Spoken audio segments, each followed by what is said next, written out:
আসসালামু আলাইকুম বন্ধুরা, কেমন আছেন? আজ আমি রান্না করব মুরগির কলিজা ভুনা।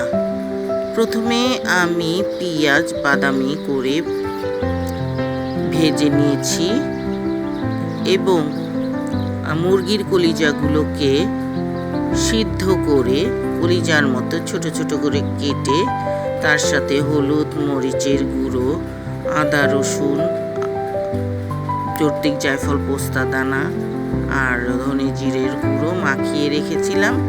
এখন আমি সম্পূর্ণটা মশলা মাখা কলিজা আমি পেঁয়াজের মধ্যে দিয়ে দিলাম। কলিজা খেলে শরীরে রক্ত আসে, শরীরে শক্তি বাড়ে। এটা যে কোনো কলিজাই হোক না কেন, খাসির, গরুর কিংবা মুরগির।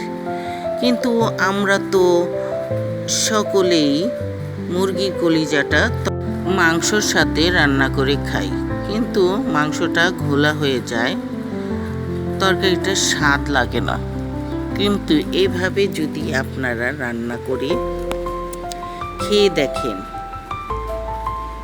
আপনাদের গরু, খাসি কলিজার চেয়ে কোনো অংশে মজা কম হবে না, স্বাদ আরও বেশি হবে। আপনারা এইভাবে রান্না করে খেয়ে দেখুন আমার কলিজাটা কষানো হয়ে গেছে।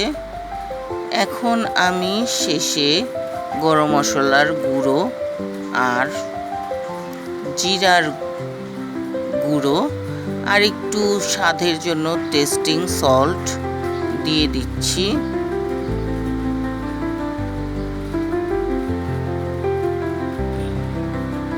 দেখুন, আপনারা এইভাবে যদি খান তাহলে আপনারা খাসির কলিজা বা গরুর কলিজা ভুলেই যাবেন। আমি সবসময় একসাথে জমিয়ে রাখি, বেশি করে মুরগি আনলে সব সময় জমিয়ে 1-1.5 কেজির মতো হলে তারপরে আমি এরকম ভুনা করি। আমার এই মুরগির কলিজা ভুনা আপনাদের যদি ভালো লেগে থাকে তাহলে সাবস্ক্রাইব, লাইক, কমেন্ট, শেয়ার করে পাশেই থাকবেন। দেখুন কি লোভনীয় লাগছে। এটা ভাত, রুটি দিয়ে খেতে অনেক ভালো লাগবে। আজ এই পর্যন্তই, আবার ফিরে আসবো অন্য কোনো ভিডিও নিয়ে। খোদা হাফেজ।